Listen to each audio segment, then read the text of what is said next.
Glad to have you join us back on the show, The Market Report, on the ADPN television, here from our Abuja studio. Now, I already have seated in the studio with me the National Publicity Secretary of Crude Oil Refinery Association Owners of Nigeria, Quran. And I've been joined by Comrade Barrister Eche Idoko. A very good day to you, sir. You're welcome. Thank you. All right, Barrister, let's get the ball rolling on this issue. But let's first take a look at the controversy around Naira for crude, because your association has also been crying out that this policy, as good as it is, you guys members are not getting the benefit. But let's take an assessment look of it. How do you see the policy in the first 6 months that it was implemented? Okay, thank you very much. Our assessments have been out there. I think they are among the very few policies of the government that have yielded immediate returns. The Naira for crude would be counted among one of them. The whole idea for the Naira for crude was that the policy was going to ease the pressure on the Nigerian Naira, which hitherto was burdened with servicing 40% of the FX demands for petroleum products. Come in, please. Let's quickly go for a short break. When we return, the program will continue. Welcome to the world where innovation meets opportunity, where ideas become empires. This is Market TV. I am Idorian Flannan, and every week I'll be taking you inside the dynamic world of marketing and commercial business. From groundbreaking startups to big businesses, Market TV brings you the best pricing and latest goods on display. It's all about understanding your audience and staying ahead of the trends. Witness the creative processes that drive the various brands. Join us as we dive deep into the strategies that shape the commercial landscape, from streets to traditional advertising and social media. We cover it all. Whether you're a seasoned professional or an aspiring entrepreneur, Market TV provides the insights you need to thrive. This show gave us the tool to turn our vision into reality. So, if you're ready to master the markets, tune into Market TV every Saturday at 6 p.m.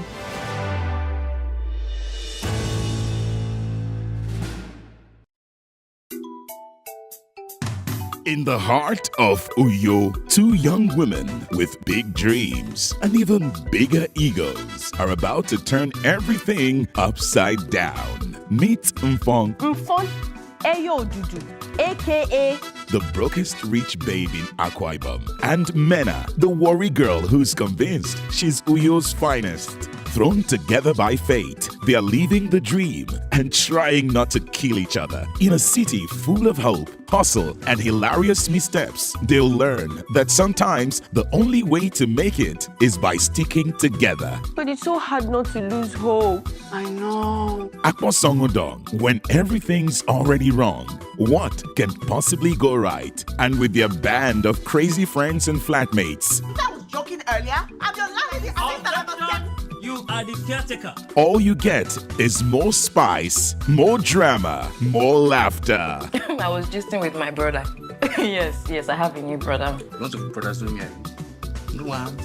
Get ready for the funniest ride of your life. Akpo Songudong, where dreams meet reality. What could go wrong? Everything. So you see, these are our billionaire dreams. You don't go ever die. Tomorrow, we go harder. We go harder. Coming soon, only on ADBN TV.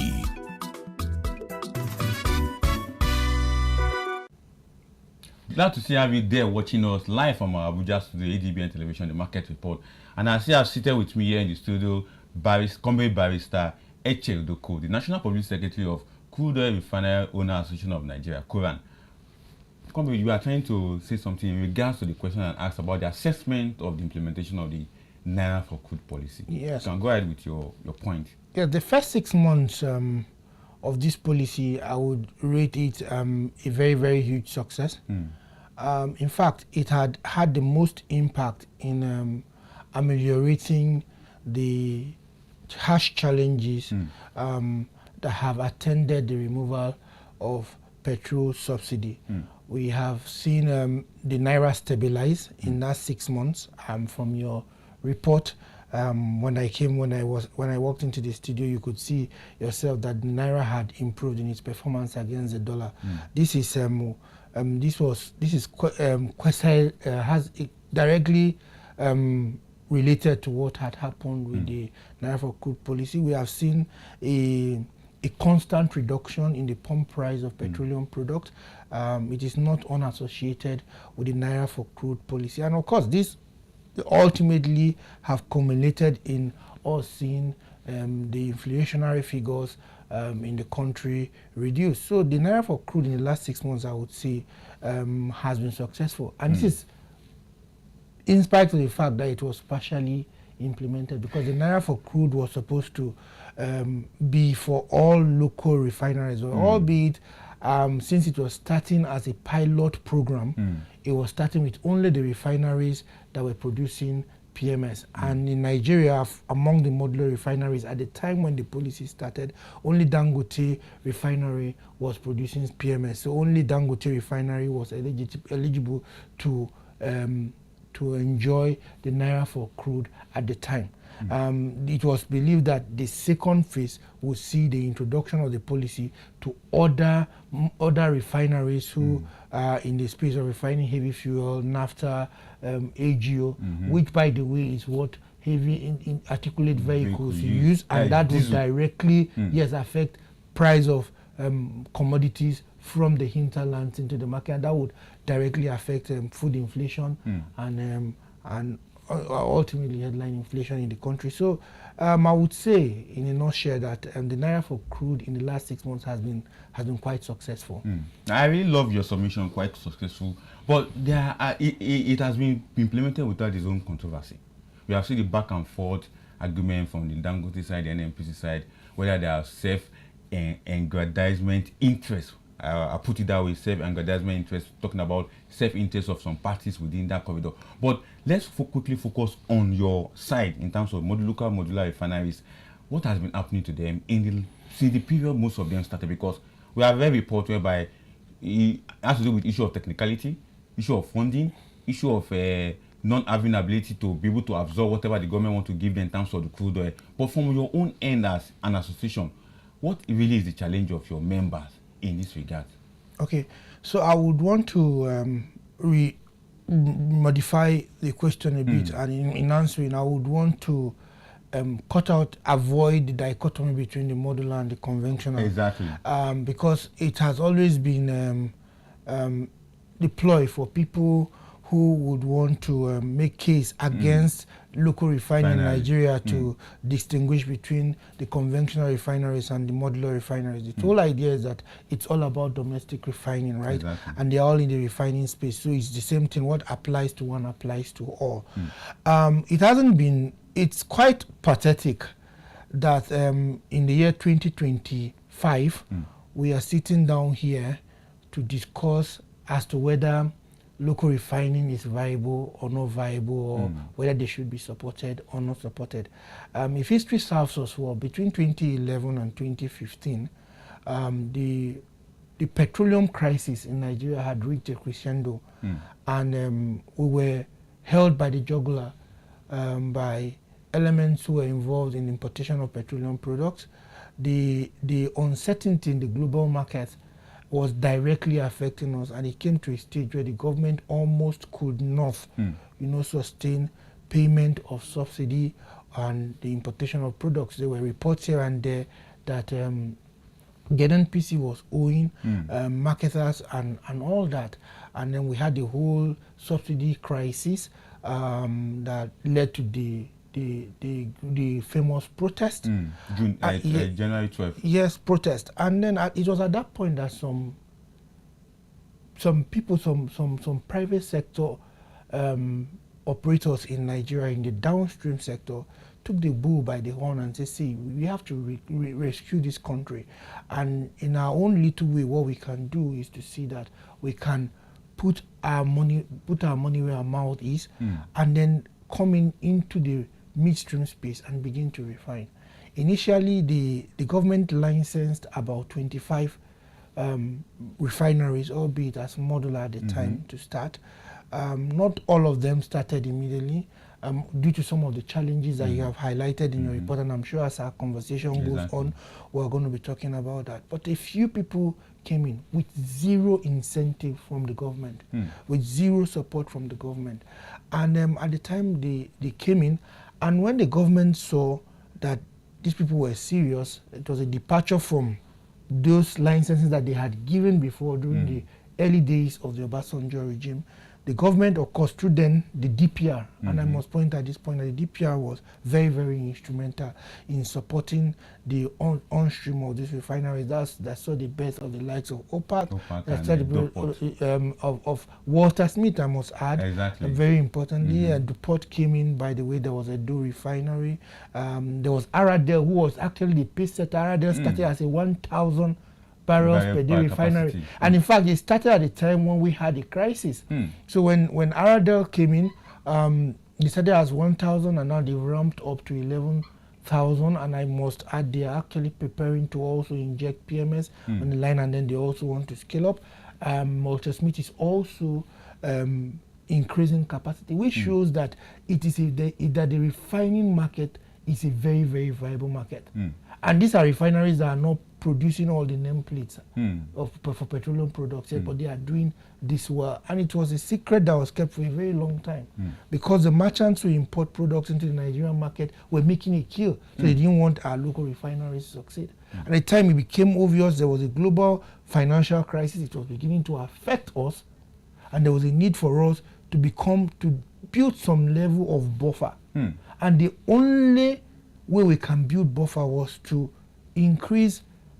begin to refine, begin to increase our refining capacity locally. At the time, the NNPC refineries were struggling. Money had been injected and it hadn't come online. There was a need for some intervention. And these persons took the risk and started refining.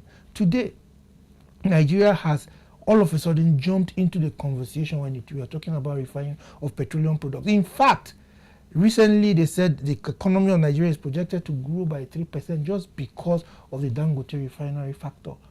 And you have a lot of all these refinery activities going on with almost no government support. Unlike you have had in the gas sector, you have had in the agri sector, we haven't had direct interventions by the federal government in the refining sector, yet we have gone. But unfortunately, rather than have support, we have had detractors who would want to confuse or tell half-truths on how the midstream segment of the petroleum sector, which is refining, has been faring. Even though, we have had support from the government, I did mention that the DPR, now NMDPRA, had played a very, very significant role in seeing the journey of local refining, especially among the private sector, come to this level.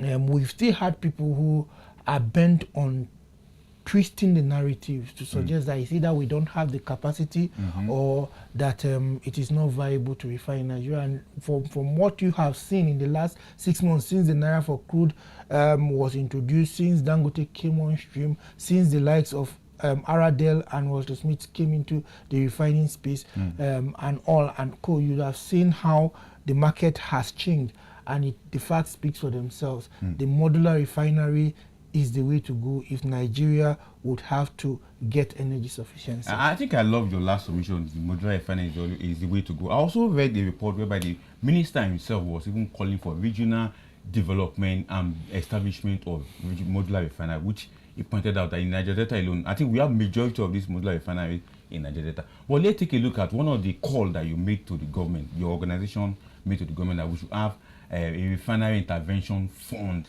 What does it really, because we have had several funds that have been established, although people in the energy sector today, there is a call for energy bank, and I believe that will be established before the end of this year by the government, because government have indicated interest.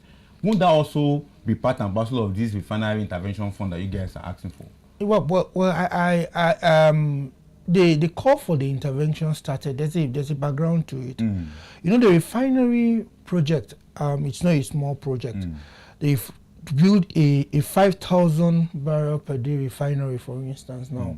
That is a simple atmospheric distillation unit you would need in the upward of $50 million to be able to establish. We do know that the Nigerian banks are emerging, and so a lot of them are not disposed to financing green projects like the refinery and the capital. And very often one bank may not be able to even finance a standard refinery that would, with a catalytic reformer that can produce PMS, which we need a lot. So they may have to syndicate. And there was that inability for us to locally raise funds that would be required of you as a project promoter. Because if you're going to even source of funds, most of our funds are sourced outside the country. But even if you're going to source funds, you're expected to have your own equity contribution, which is usually a minimum of 10%, between 10% and 40% as a case, maybe depending on where you are sourcing your funds from. And there was a need to bring that or show that you are able to source that by way of a guarantee or a standby letter of credit. At the time when we weren't, it was very difficult to get this. And then at the time, a committee was set up by the federal government, by the immediate past government, to see why we were this low in rolling out refineries, even though it was obvious that there was a huge market for refining in Nigeria.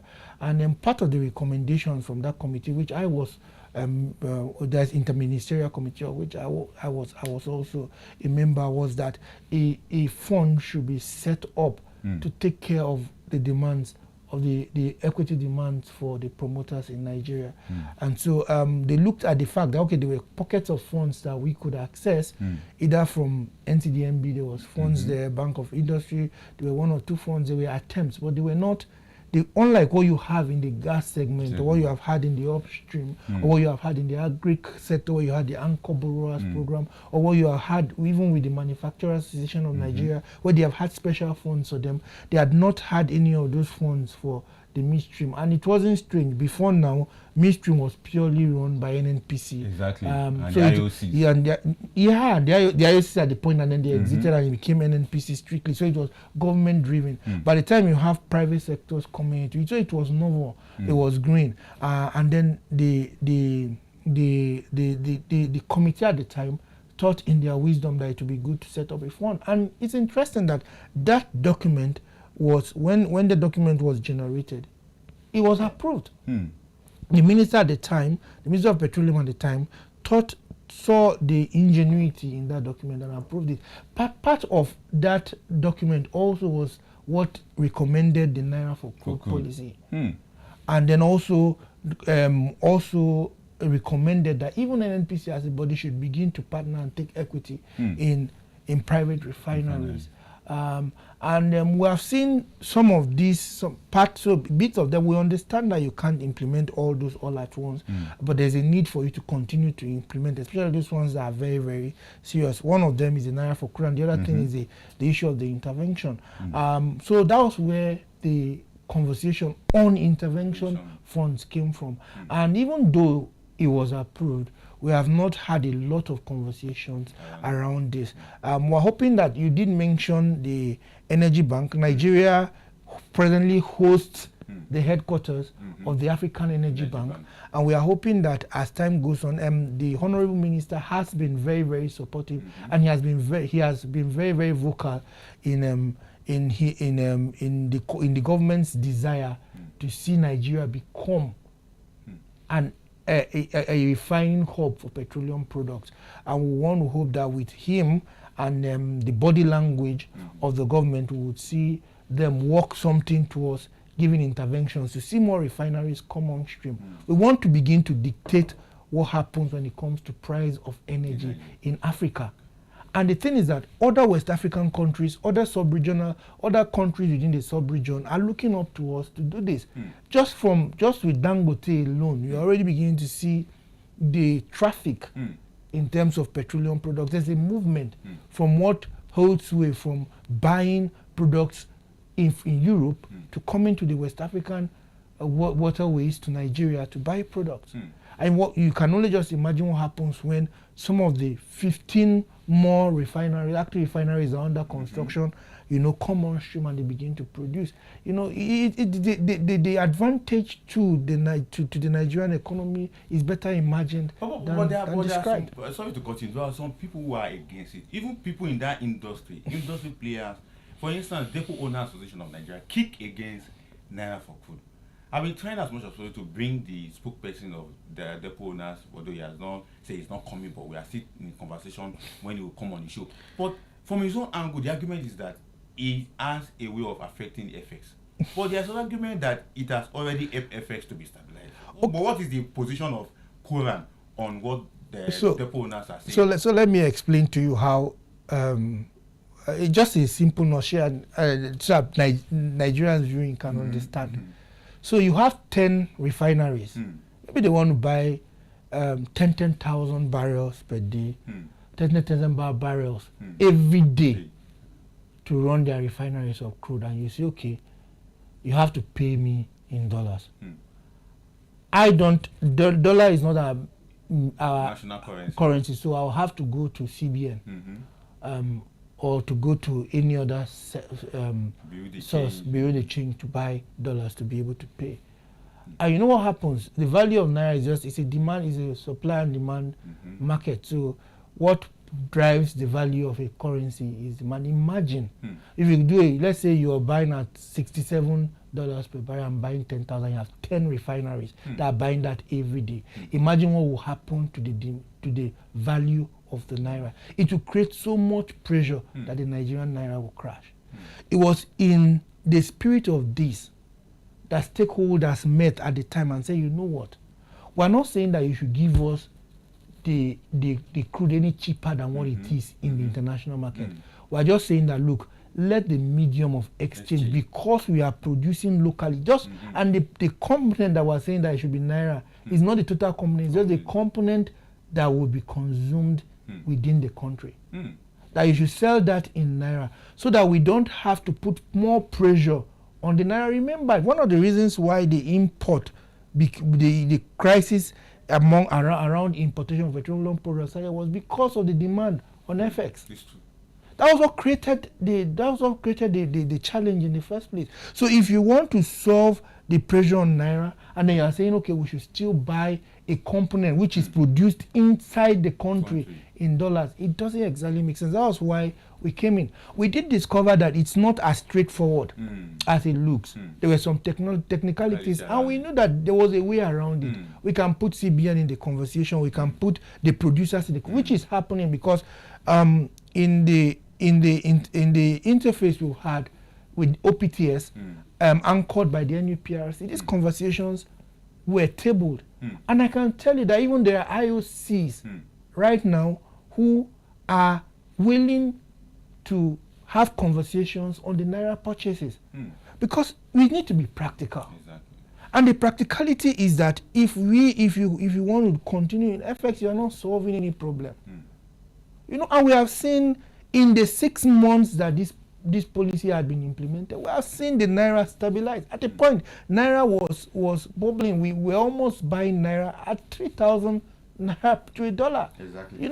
So I love your submission in that regard, but let's quickly take a look at your members, your association and your members in a perspective of this crude oil supply they are asking for. Because the topic is that addressing the persistent unavailability of crude. I saw a report that the capacity as it stands today is about 27,000 barrels per day for all your members. But you guys are asking for about 400,000. How prepared are you guys for 400,000 barrels per day? Because, like I see, and also in your report, you did mention that there are about 15 other refineries that are at various stages of completion. And for the smaller refineries, it takes them a minimum of about 18 months. Usually, some of them between 12 months to reach completion. Why some of them haven't reached completion or operation at the moment is because of this conversation. Investors are holding on to their money. We are not sure that by the time most of the payment arrangements is a local you bring in your equipment, your models are established, and then we recoup. But they can't bring equipment when they are not sure that if I establish here that I'm going to get feedstock to produce, and if I don't get feedstock produce, I can't pay back whatever loans I have taken. So in the real sense of it, whatsoever was done was to project to accommodate what will happen in the near future. And the government, to be fair, we have seen the government take very, very bold steps and have made very bold statements in terms of increasing our daily production. We know that there had been issues with us, our ability to meet our quota over the time. But this government in the last 1 year had made it a priority to ramp up our local output. And what we are saying is that in ramping up our local output, you don't say you are ramping up local output just to export whatever you are producing. It's counterproductive. In ramping up, you have to be deliberate and make a very, very deliberate policy to cater for your domestic production. And you see what that would do? It will insulate you from the global economic volatility. There was a time when we had a major global economic issue that never affected this country under Yar'Adua. And at the time, it's because we had stop gaps. It's the same kind of stop gaps we're having. So that when we have the reoccurrence of something like COVID-19, or we have a reoccurrence of another Ukraine war or Middle East crisis from anywhere. For anywhere, it will not directly hit us. That is all we're saying, and it is and it's easy for anybody to see. We're not saying that it will be a silver bullet, but in itself it's going to contribute in the long run. And people who have kicked against it, what we have said to them: bring out your facts. Compare when we were refining, now that we're refining, and when we were doing complete importation. And see where were we. At least now you would not see queue in filling stations, and now individuals can buy from filling stations of their choice. Did you ever imagine at one point that there will be filling stations that will sell fuel cheaper than the NNPC filling stations? It is beginning to happen, and the cost elements are there for everybody to see. You are not freighting. If you're producing locally, you are not freighting. That cost is saved. So and you know those costs will not be transferred to the normal Nigerians. Exactly. And for Nigerians, they are looking for opportunity where they can see. Cheap, affordable. Fuel. So what the local at the filling station? Yeah, what local refining does to you is that one, it gives you cheap products. It gives you quality products because the Nigerian Standard Organization and NMDPRA, who are charged with quality or oversight, would be able to guarantee what quality of products is being refined. You know, and then ultimately it's going to ease the pressure on Naira. And then we don't want to talk about the big elephant in the room. It is going to create employment, direct employment, and also value chains. Because imagine if you have just a 5,000 barrel, or let me say 1,000 barrel per day refinery, like we have in Edo Refinery. You are going to employ not less than 250 people directly. Then you are not going to talk about the people who do supplies, the truck drivers, the market woman who sells food to them, you know. And there's a whole chain, and the whole of that community. You can go to Lugbo now, where you have the Edo Refinery, and you see the flora of activities there. Go to Ogbele and see the flora of activities where Aradel is. Go to Imo State where you have Walters and see the flora of activities. Imagine if you have all this, and then in all these regions where you have this refinery springing up, we are creating direct and indirect jobs. So the advantages of those to the economy is unimaginable. So you cannot compare this to just to somebody who brings product into and creates and builds a container. Because what a tank farm is basically is a container. You build a container and then you have 6 or 7 persons to man that container. You are nothing more than a glorified agent. And so you think that preserving your job is more important than people who will contribute to a real sector of the economy. Exactly. And what we have said is that even for them, they can work with local refineries by forming synergy. So your tank rather serving as a recipient for imported product can become a holding bay for exporting exported product. But they have refused, rather than, and we have said, Koran has said to that man severally, and I want to be put on record, I will reach out to that man and said, see, let us begin to talk on how we can synergize. Our growth will not be that you should be out of business. We can work together. But like I said, that man hasn't reached out. We want to just see them throw bricks, and it's quite unfortunate. Very unfortunate. But for Nigerians who are watching and listening to you now, they will understand that the Naira for Crude is a perfect policy of the government, even though it has its own controversy and which can be refined. Can be refined. I think going forward will be that we need to just come to a round table and see how we can ensure that. Because now, in the next 1 week, the technical committee will be meeting. We will just have less than 2 minutes to round up the show. But in 1 minute, what will be your advice to the technical committee? Meeting in 7 days' time. Let the technical committee, in formulating the next phase, be far-reaching in their conversation. In the first phase, Koran was technically removed from participating directly because Dangote is one of us, but because they said it was only for PMS producers, we were not in that conversation. For you to have a robust conversation and a far-reaching policy, you have to bring in more stakeholders. Exactly. Koran has to make inputs. And then you have to make sure that issues of availability of feedstock to every refinery that is running should be made a priority. Exactly. I think I will take that from you as your last shot. Let every refinery, modular or conventional, let all of them have crude oil.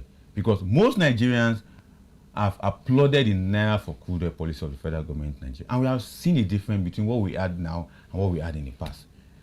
I've been joined by Comrade Barrister Eche Idoko, National Publicity Secretary of Koran, that means Crude Oil Refineries Owners Association of Nigeria. Thank you for being part of the show today. Thank you very much. And I hope when next I call you for another discussion in this regard, you come around. Yes, well, because you have made a very brilliant submission on the stand of Koran and in support of what the federal government is doing, particularly on this Naira for Crude policy. Thank you very much.